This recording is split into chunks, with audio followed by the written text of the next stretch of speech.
بسم اللہ الرحمن الرحیم اللہم صلی علی محمد وعلی آل محمد رب اشرح لی صدری ویسر لی امری واحلل عقدۃ من لسانی یفقہوا قولی۔ السلام علیکم دوستو، میں ہوں ایک عام سا مسلمان فقیر معصوم وارثی۔ دوستو، آج ہم جس موضوع پہ بات کرنے لگے ہیں، یہ موضوع آج کل ہر انسان کا مسئلہ بنا ہوا ہے۔ وہ موضوع یہ ہے کہ دل کو چین کیسے ملے، دل کو قرار کیسے ملے، دل کا قرار کہاں سے ملے گا، دل کو سکون کہاں سے ملے گا۔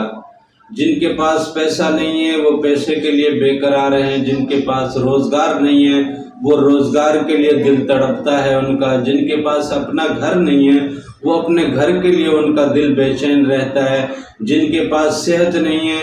بیمار ہیں، مختلف بیماریوں اور تکلیفوں میں ہیں، وہ صحت کے لیے بے چین ہیں، وہ تندرستی کے لیے بے چین ہیں۔ اس طرح جو پیسے والا ہے وہ اور مزید پریشان ہے، وہ اور زیادہ عام آدمی کی نسبت پیسے والا زیادہ بے چین ہے، یہاں تک کہ اسے پھر نیند کرنے کے لیے بھی گولی کی ضرورت پڑتی ہے۔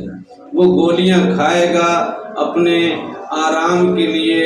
اپنے چین کے لیے، اپنے ذہن کو تھوڑی دیر کے لیے سکون دینے کے لیے، اپنے دل کو سکون دینے کے لیے۔ کوئی شرابیں پیتا ہے، کوئی نشے کرتا ہے، کوئی گولیاں کھاتا ہے، کوئی کیا کرتا ہے، کوئی کیا کرتا ہے، کوئی کس طریقے سے اپنے دل کا سکون ڈھونڈتا ہے، کوئی کس طریقے سے دل کا سکون ڈھونڈتا ہے۔ دل کے سکون کے لیے، دل کے آرام کے لیے، دل کے چین کے لیے ہر بندہ پریشان،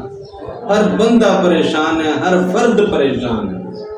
اور اس پریشانی کے لیے بہت سے لوگوں نے بہت سے طریقوں سے لوگوں کے دلوں میں تسکین اور لوگوں کے دلوں کے آرام اور اس کے تشفی کے لیے مختلف کلیے اور مختلف طریقے بتلا رکھے ہیں۔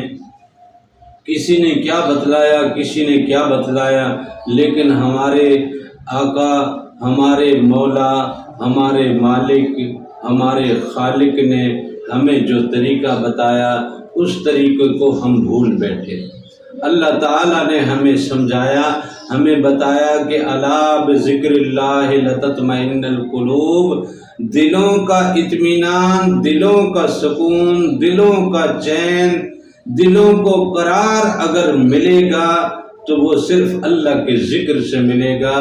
اللہ کے ذکر کی محفل ہمارے ہاں سجتی ہی نہیں ہے۔ ہم نے قرآن پڑھ لیا جی بڑا کمال کر دیا، ہم نے نماز پڑھ لی بڑا احسان کر لیا، ہم نے کچھ ذرا خیرات بھی کر لی تو یہ اور زیادہ ہم نے کچھ کمال کر دیا، ہم نے حج ادا کر لیا، یوں سمجھو کہ پتہ نہیں کیا فتح کر لیا، ہم نے 4 روزے کیا رکھ لیے، ہم نے تو پتہ نہیں کتنا بڑا احسان کر دیا اللہ پہ، دین پہ، اسلام پہ، کلمے پہ۔ ہمارے جیسا تو کوئی مسلمان ہی نہیں ہے، لیکن اس کے باوجود ہم بے چین ہیں، ہم بے قرار ہیں، ہم پریشان حال ہیں، ہم زبوں حال ہیں۔ صرف وجہ یہ ہے کہ ہم اللہ کے ذکر کے لیے وقت نہیں نکالتے، اللہ کی یاد کے لیے، اللہ کے ساتھ کبھی محفل نہیں لگائی۔ دوستوں کے پاس جائیں گے، وقت نکالیں گے، ان سے ٹائم لیں گے اور وہاں جا کے بیٹھ کے اپنا درد بتائیں گے، اپنی تکلیف بتائیں گے، اپنی بے چینی بتائیں گے، اپنے مسائل اس کے ساتھ ذکر کریں گے اور اس کے حل کے لیے کچھ نہ کچھ مشورہ بھی لیں گے اور پھر کبھی اس کے مشورے پہ عمل بھی کریں گے۔ لیکن جو ہمیں اللہ نے مشورہ دیا، جو ہمارا سب سے پیارا دوست ہے، جس کا ہماری زندگی میں ہم پہ اس پوری روح زمین میں سب سے بڑا احسان ہے،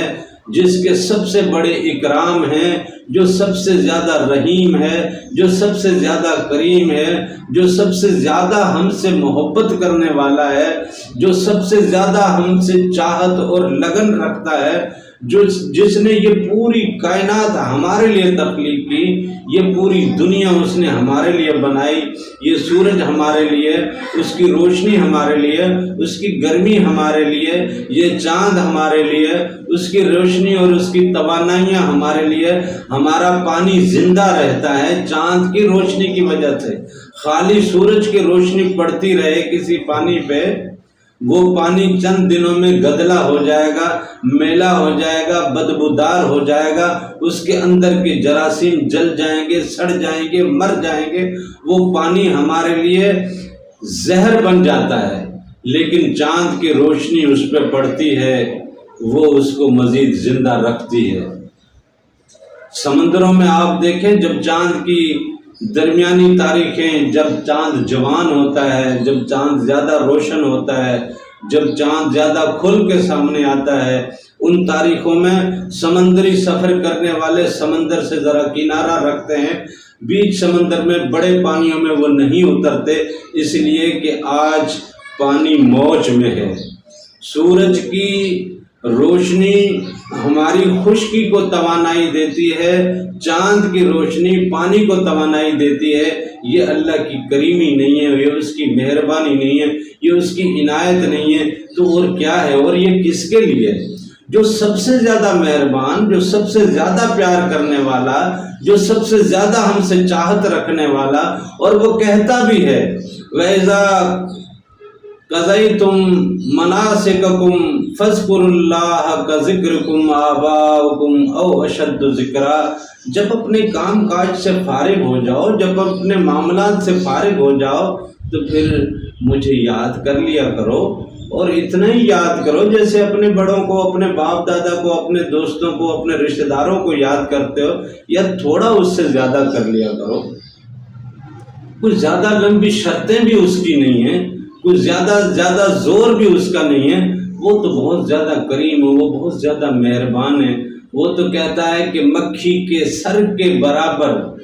آقا دو جہاں کی حدیث میں ہے، حضور پاک نے فرمایا کہ اللہ تعالیٰ کہتا ہے کہ بندے کو میری یاد میں، میری خشیت میں، یا میری قربت میں، یا میرے عشق میں، جو میرے لیے خالصتاً میرے لیے اس کی آنکھ میں مکھی کے سر کے برابر بھی اگر آنسو آیا، اور وہ ذرا سا ڈھلک کے رخسار پہ آتے ہی خشک ہو گیا، تو اللہ تعالیٰ فرشتوں میں بیٹھ کے یہ کہتا ہے کہ گواہ رہنا، اس نے صرف میری محبت میں یہ آنسو اس کی آنکھ سے نکلا ہے، اس آنسو کی قسم میں نے اس کے لیے جہنم کی آگ حرام کر دی۔ وہ مالک اتنا مہربان، آقا دو جہاں نے فرمایا جس نے اپنی پوری زندگی میں، 50 سالہ زندگی ہے، 100 سالہ زندگی ہے، اپنی پوری زندگی میں صدق کے دل سے صرف ایک مرتبہ کلمہ مبارک بھی پڑھ لیا کہ لا الہ الا اللہ محمد رسول اللہ، اللہ پاک اس کلمے کی قسم کھا کے کہتا ہے میں نے دوزخ کی آگ اس پہ حرام کر دی۔ وہ اتنی مہربانیاں اور اتنی محبتیں کرنے والے رب کے ساتھ ہم کوئی محفل، کوئی کچہری، کوئی گفتگو، کوئی اس کے لیے وقت نہیں۔ ساری دنیا کے لیے وقت ہے، لیکن اپنے رب کو یاد کرنے کے لیے۔ اور حالانکہ